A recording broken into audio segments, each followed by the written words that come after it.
Hello students, स्वागत है आपका मेरी इस एमसीक्यू सीरीज में जो कि 25 एमसीक्यू सीरीज है स्टेनो की। इसमें आज मैं आपको बताने वाला हूं ऐसे क्वेश्चन जिनकी आने की उम्मीद है इस एग्जाम में, और हो सकता है इसमें से कुछ क्वेश्चंस आपको वहां पर देखने को भी मिल सकते हैं, क्योंकि मैंने यह पुराने जो एग्ज़ाम हो चुके हैं उनके कुछ ऑब्जेक्टिव क्वेश्चंस हैं उनको ध्यान में रखते हुए इस सीरीज को बनाया हुआ है। चलिए तो बात करते हैं फर्स्ट एमसीक्यू के इस सीरीज के इस क्वेश्चन की। आशुलिपि में बहुवचन प्रकट करने के लिए व्यंजन रेखा के आगे क्या लगाते हैं। तो जैसा कि बहुवचन कहें हम कि एक नॉर्मल शब्द है बेटा, और अगर हम इसका बहुवचन बनाते हैं तो बेटे, तो इसमें जैसे ही हम ए का स्वर आता है तो उसके लिए हम आशुलिपि में गहरे बिंदु का प्रयोग करते हैं। तो इसका जो सही आंसर होने वाला है वह क्या होगा, यहाँ पर गहरा बिंदु। मतलब आशुलिपि में बहुवचन को प्रकट करने के लिए हम किसका प्रयोग करते हैं, एक गहरे बिंदु का। चलिए हम नेक्स्ट क्वेश्चन की बात करते हैं। एक चिन्ह जो एक शब्द को प्रकट करता है कहलाता है। तो यहाँ पर एमसीक्यू में यहाँ पर ऑप्शन दिए गए हमें, पहला है शब्दाक्षर, संक्षिप्ताक्षर, शब्द चिन्ह या वाक्यांश। तो यहाँ पर मैं आपको बताना चाहूंगा कि जो शब्द चिन्ह होता है वह विशेष एक छोटा सा संकेत होता है, कोई सा भी बनाते हैं तो वह होता है शब्द चिन्ह। संक्षिप्ताक्षर होता है जब दो व्यंजन रेखाओं को आपस में मिलाया जाता है तो संक्षिप्ताक्षर बनता है, और जब वाक्यों को मिला दिया जाता है तो वह वाक्यांश बनता है। मतलब जब बहुत से शब्दों को मिला के बनाया जाता है तो वह वाक्यांश बन जाता है। लेकिन जो शब्दाक्षर होता है वह एक चिन्ह से प्रदर्शित होता है, उसे हम क्या कहते हैं, जब कोई भी चिन्ह से किसी शब्द को प्रदर्शित किया जाता है तो उसको शब्दाक्षर कहलाता है। तो इसका जो सही आंसर है वह है शब्दाक्षर। चलिए अब नेक्स्ट क्वेश्चन की हम बात कर लेते हैं। एक व्यंजन रेखा से प्रकट किए जाने वाले शब्द को क्या कहते हैं। तो यहाँ पर फिर से वही बात आई है कि व्यंजन रेखा से, जैसे हम यहाँ पर उदाहरण है कि मामला शब्द को यदि अगर हम लिखना चाहते हैं तो हम उसको किससे प्रदर्शित करते हैं, माँ को बनाकर हम यहाँ पर प्रदर्शित करते हैं मामला को। जैसे कि आपने देखा होगा कुछ इस प्रकार से ही हम मामला को यहाँ पर लिख देते हैं। ऐसे ही बहुत से चिन्ह हो सकते हैं, यहाँ पर बहुत सी व्यंजन रेखाएं हो सकती हैं जिनके द्वारा हम बहुत से शब्दों को प्रदर्शित करते हैं। जैसे हम और लिखते हैं तो हम सिर्फ रा को बना देते हैं तो और हमारा यहाँ पर लिख जाता है। तो ये हमारे क्या कहलाते हैं, तो यह भी हमारे क्या शब्दाक्षर कहलाते हैं। नेक्स्ट क्वेश्चन, आशुलिपि रेखाक्षर किस आधार पर बनाए जाते हैं। तो जैसा कि मैं आपको पहले भी इसके एमसीक्यू की सीरीज में बता चुका हूं वहां पर कि ज्यामितीय आधार पर बनाते हैं। अब यहाँ पर हमें ऑप्शन दिया गया है रेखा गणितीय। तो यहाँ पर इसका जो सही आंसर है वह क्या है, यहाँ पर रेखा गणितीय आधार पर जो हमारे आशुलिपि के रेखाक्षर होते हैं उनको हम यहाँ पर बनाते हैं। चलिए अब नेक्स्ट क्वेश्चन की बात करते हैं। रेखा के अंत में हिंदी आशुलिपि में बहुवचन को किस प्रकार प्रकट किया जाता है। तो जैसा कि सबसे फर्स्ट जो हमारा क्वेश्चन था उसी में हमसे जब पूछा गया था, तो इसका जो सही आंसर है वह क्या है, एक बिंदु से प्रकट करते हैं। मतलब जो भी आशुलिपि में बहुवचन को अगर हमें कभी प्रकट करना होता है तो उसके लिए हम बिंदु का प्रयोग करते हैं, और वह भी गहरा बिंदु का। चलिए बात करते हैं नेक्स्ट क्वेश्चन की। वाक्यांश बनाते समय पहला अक्षर रेखा शब्द कहाँ पर लिखा जाता है। तो इससे रिलेटेड और भी क्वेश्चंस आ चुके हैं। तो हमारा जो वाक्यांश होता है उसमें हम जो रेखा शब्द बनाते हैं वह कहाँ पर बनाते हैं। तो इसके लिए हमें चार ऑप्शन दिए गए, लाइन से ऊपर, लाइन को काटते हुए, मूल रूप से, नियमानुसार, अपने स्थान पर लिखा जाता है, इनमें से कोई नहीं। तो जैसा कि हम जानते हैं कि अगर हमारा प्रथम स्थान का हमारा कोई भी यहाँ पर रेखा है तो हम वहां पर लिखते हैं। तो इसका जो सही आंसर होगा वह होगा मूल रूप से, नियमानुसार, अपने स्थान पर लिखा जाता है। जो उसका मूल स्थान होगा नियमों के अनुसार हम उस पर उस शब्द को लिखते हैं। बात करते हैं हम नेक्स्ट क्वेश्चन की। आशुलिपि में किसको छोटे गुणा के चिन्ह से प्रकट किया जाता है। तो यहाँ पर मैं आपको बताना चाहूंगा कि हमारा जब हम पैरा लिखते हैं तो कभी भी हमारा पूर्ण विराम जहां पर आता है उस स्थिति में हम क्या करते हैं, यहाँ पर गुणा का साइन कहें इसको या एक क्रॉस कहें, उसके द्वारा हम उस प्रदर्शित करते हैं पूर्ण विराम को। तो आप भी जब भी आपके कोई भी पैरा में यदि पूर्ण विराम बोला जाता है, क्योंकि बहुत से एग्जाम्स में जब डिक्टेशन डिक्टेट की जाती है तो पूर्ण विराम कॉमा बोले जाते हैं, तो इसके लिए विशेष चिन्ह है जिनका हम प्रयोग करते हैं। तो यहाँ पर पूर्ण विराम के लिए कौन सा है, यहाँ पर हम क्रॉस भी कह सकते हैं इसको, या गुणा का चिन्ह कह सकते हैं, तो इसका प्रयोग किया जाता है। तो इसका जो सही आंसर है वह है पूर्ण विराम। चलिए नेक्स्ट क्वेश्चन की बात करते हैं। आशुलिपि में पूर्ण विराम के लिए किस चिन्ह का प्रयोग किया जाता है? तो जैसा कि जस्ट इसके पहले यहाँ पर हमसे कहा गया कि गुणा के चिन्ह का, और यहाँ पर हमें ऑप्शन में पूर्ण विराम दिया गया था, लेकिन यहाँ पर अब हमसे क्वेश्चन किया जा रहा है कि पूर्ण विराम के लिए किस चिन्ह का प्रयोग किया जाता है। यह इंपॉर्टेंट इसलिए है क्योंकि यह 2018 में यह क्वेश्चन आ चुका है, और इससे पहले जो गुणा का चिन्ह से यहाँ पर क्वेश्चन किया गया था तो वह 2017, 16 और 15 में यहाँ पर पूछा जा चुका था। तो मतलब जैसे ही 2018 में इस पैटर्न का क्वेश्चन आया तो इसको थोड़ा सा चेंज कर दिया गया है। हो सकता है कि आपके इस वाले एग्जाम में या आने वाले एग्जाम में भी कुछ इसी प्रकार से इसको चेंज किया जाए। तो यहाँ पर क्या क्वेश्चन है, आशुलिपि में पूर्ण विराम के लिए किस चिन्ह का प्रयोग किया जाता है? तो यहाँ पर जो वहां पर गुणा बोल रहे थे, यहाँ पर उसको हम क्रॉस कहते हैं, क्योंकि क्रॉस हमारा इसी प्रकार से यहाँ पर हम बनाते हैं। तो जब भी पूर्ण विराम आता है तो हम क्रॉस या उसको गुणा भी कह सकते हैं का प्रयोग करते हैं। नेक्स्ट क्वेश्चन, जब कि आशुलिपि में दो स्वर एक साथ आए तो उसे क्या कहा जाता है? तो यहाँ पर जैसा कि इसकी थ्योरी में हमने पढ़ा है पहले भी, तो यहाँ पर जब भी दो स्वर एक साथ आते हैं तो उन्हें द्विस्वर या द्विध्वनिक स्वर कहते हैं। लेकिन यहाँ पर हमें ऑप्शन में दिए गए हैं त्रिध्वनिक स्वर, द्विध्वनिक स्वर, द्विध्वनिक मात्रा, उपरोक्त में से कोई नहीं। तो जब भी दो स्वर एक साथ आते हैं तो या तो उनको कहते हैं हम द्विस्वर, या हम कहते हैं उसको द्विध्वनिक स्वर। तो यहाँ पर हमें ऑप्शन में देखने को मिलता है द्विध्वनिक स्वर, तो हम इसको ही टिक करेंगे। तो हमारा सही आंसर क्या होगा, द्विध्वनिक स्वर इसका जो रहेगा वह सही आंसर रहेगा। चलिए नेक्स्ट क्वेश्चन की हम बात करते हैं।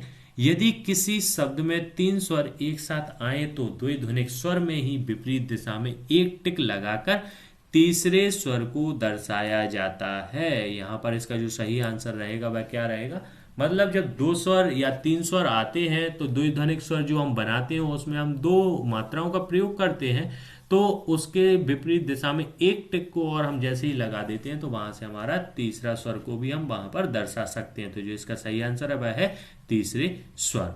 चलिए नेक्स्ट क्वेश्चन की हम बात करते हैं। दो स्वर आवाज को निरंतर एक अक्षर में उच्चारण करने को कहा जाता है। तो जब दो स्वर को एक ही आवाज में निरंतर उच्चारित किया जाता है तो उसको हम क्या कहते हैं, संयुक्त स्वर कहते हैं।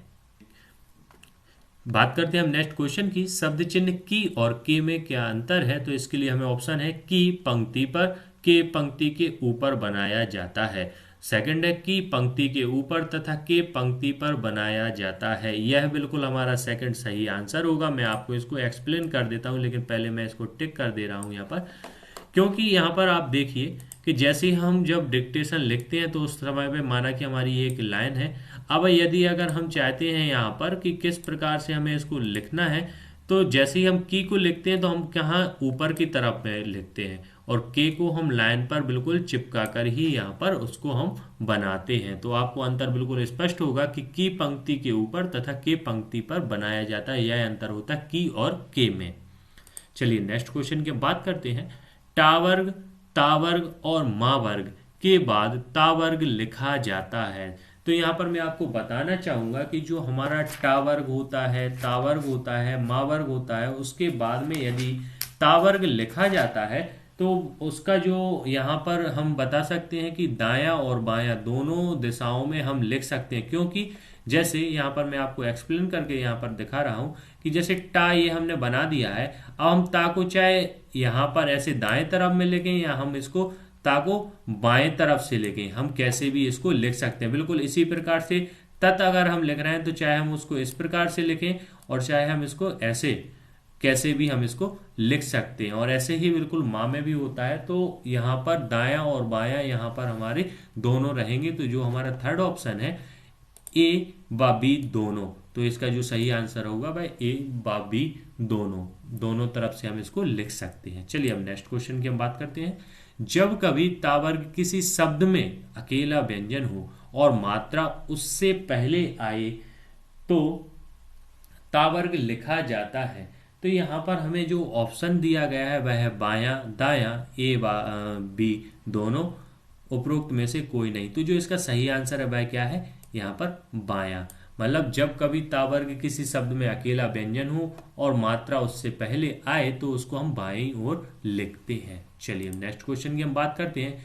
जब कभी तावर्ग किसी शब्द में अकेला व्यंजन हो और मात्रा उसके बाद में आए तब तावर्ग लिखा जाता है।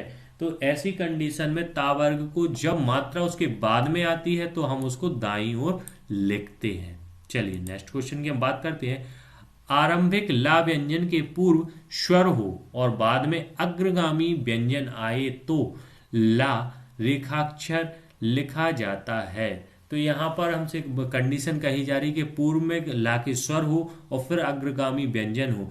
तो यहाँ पर आप जैसा कि जानते हैं कि अग्रगामी व्यंजन कुछ इस प्रकार से हमें देखने को मिल जाते हैं, जिसमें बिल्कुल एक समतल रेखा में आगे की तरफ बढ़ाया जाता है, तो उसको हम कहते हैं अग्रगामी। तो इसी प्रकार से जब भी ऐसी कंडीशन आती है तो हम ला को क्या करते हैं, ऊपर से नीचे की ओर कुछ इस प्रकार से लिखते हैं ताकि अग्रगामी रेखा कुछ इस प्रकार से हम बना सके, जिससे हमारी गति में अवरोध उत्पन्न नहीं होता है। तो इसका जो सही आंसर रहेगा वह क्या होगा, यहाँ पर ऊपर से नीचे की तरफ में इसका आंसर रहेगा कि ला व्यंजन के पूर्व में यदि स्वर और अग्रगामी व्यंजन उसके बाद में है तो हम ऊपर से नीचे की तरफ यहाँ पर इसको बनाते हैं। चलिए अब नेक्स्ट क्वेश्चन की हम बात करते हैं। ला व्यंजन से पूर्व ना व्यंजन आने पर ला लिखा जाता है। तो जैसा कि यहाँ पर यदि आप ना को लिखते हैं, ना आपका पहले आ रहा है जैसा कि यहाँ पर क्वेश्चन में कहा गया है, तो अब ला को लिखेंगे तो इस प्रकार से लिखने में आपकी गति में अवरोध होगा। लेकिन जैसे ही आप ना को इस प्रकार से आप जैसे ही लिख रहे हैं और उसके बाद में नीचे की तरफ यदि ला को आप ले जा रहे हैं तो इससे गति में आपके अवरोध नहीं होता है। इसलिए जो इसका सही आंसर होगा वह क्या होगा, अधोगामी। मतलब ला व्यंजन से पूर्व यदि ना आता है तो इसको आप अधोगामी रूप में ला को आप बनाएंगे। चलिए नेक्स्ट क्वेश्चन की हम बात करते हैं। ला रेखाक्षर के बाद में मा रेखाक्षर और उससे पूर्व अग्रगामी रेखाक्षर या फा मा सा रेखाक्षर हो तो ला को, तो बिल्कुल यहाँ पर भी वही कंडीशन है कि ऊपर से नीचे की ओर लिखा जाता है। यहाँ पर एक बात देखने में आती है कि यहाँ पर पूर्व में अग्रगामी, मतलब कंडीशन कुछ इस प्रकार से बनेगी कि ये जैसे एक अग्रगामी रेखा है। अब हम ला को यदि ऊपर बनाएंगे तो हमें माँ को बनाने में बड़ी प्रॉब्लम होगी। लेकिन जैसे ही अग्रगामी रेखा है हम ला को नीचे की ओर बनाते हैं, उसके बाद यदि हम माँ को बनाएंगे तो हमें प्रॉब्लम नहीं आती है, हमारी गति में अवरोध नहीं होता है। तो जो इसका सही आंसर है वह क्या है, ऊपर से नीचे की ओर। चलिए अब बात करते हैं नेक्स्ट क्वेश्चन की। ला अंतिम व्यंजन हो और उसके बाद स्वर नहीं होने पर ला को लिखा जाता है। तो जब भी स्वर नहीं है ला में तो आपको यहाँ पर अधोगामी में इसको लिखा जाता है। चलिए नेक्स्ट क्वेश्चन की हम बात करते हैं। माध्यमिक या अंतिम ला पर स्वर होने या ला अकेला होने पर ला को लिखा जाता है। तो यहाँ पर इसका जो सही आंसर रहेगा वह रहेगा दाईं ओर इसको लिखा जाता है। नेक्स्ट क्वेश्चन है। हा रेखाक्षर के पूर्व और पश्चात कावर्ग मा तथा ला रेखाक्षर आए तो हा को लिखा जाता है। तो जो इसका सही आंसर है वह है अधोगामी रूप में लिखा जाता है हा को। नेक्स्ट क्वेश्चन की हम बात करते हैं। श्रेष्ठ वाक्यांश वही है जो, तो आशुलिपि में हम जानते हैं कि जो हम यहाँ पर वाक्यांश बनाते हैं यदि वह अच्छे से लिखा जाता है और उसको हम पढ़ सकते हैं तो वही हमारा श्रेष्ठ वाक्यांश होता है। तो यहाँ पर हमें ऑप्शन है जो आसानी से लिखा जा सके, जो आसानी से पढ़ा जा सके, जो आसानी से जोड़े जा सकें, और फोर्थ है हमारा जो आसानी से पढ़े व जोड़े जा सकें या लिखे जा सकें। तो जो इसका सही आंसर रहेगा वह रहेगा फोर्थ, जो आसानी से पढ़े व जोड़े जा सके वही हमारा श्रेष्ठ वाक्यांश होता है। चलिए नेक्स्ट क्वेश्चन की हम बात कर लेते हैं। किस व्यंजन रेखा से काटने या उसके नीचे रखने पर लग धातु तथा उसके व्याकरणिक भेद प्रकट किए जाते हैं। तो हमारी जो आशुलिपि होती है यदि हम उसमें लगे, लगा, लगने, लगने का कुछ ऐसा यहाँ पर प्रकट करना चाहते हैं तो उसके लिए हम ला व्यंजन का प्रयोग करते हैं। मतलब जो लग धातु होती है अगर हम उसको प्रकट करना चाहते हैं किसी भी शब्द में तो ला से हम उसको काटेंगे तो वहां पर हमें लग का उच्चारण होने लगता है। अब हम बात करते हैं नेक्स्ट क्वेश्चन और लास्ट क्वेश्चन की इस सीरीज के किस व्यंजन रेखा को किसी रेखा के नीचे अलग करके लिखने से चुका धातु एवं उसके व्याकरणिक भेदों को प्रकट किया जाता है। तो जैसा कि यहाँ पर अभी हमने ला की बात करी थी कि ला से यदि किसी शब्द को काटा जाता है तो लग का उच्चारण होता है, उसी प्रकार से यदि हम का व्यंजन से अगर हम किसी शब्द को काटते हैं तो वहां पर चुका का हमारा उच्चारण यहाँ पर उत्पन्न हो जाता है। तो जो इसका सही आंसर रहेगा वह रहेगा का, मतलब का से किसी भी शब्द को काटने पर चुका का हमारा यहाँ पर उच्चारण होता है।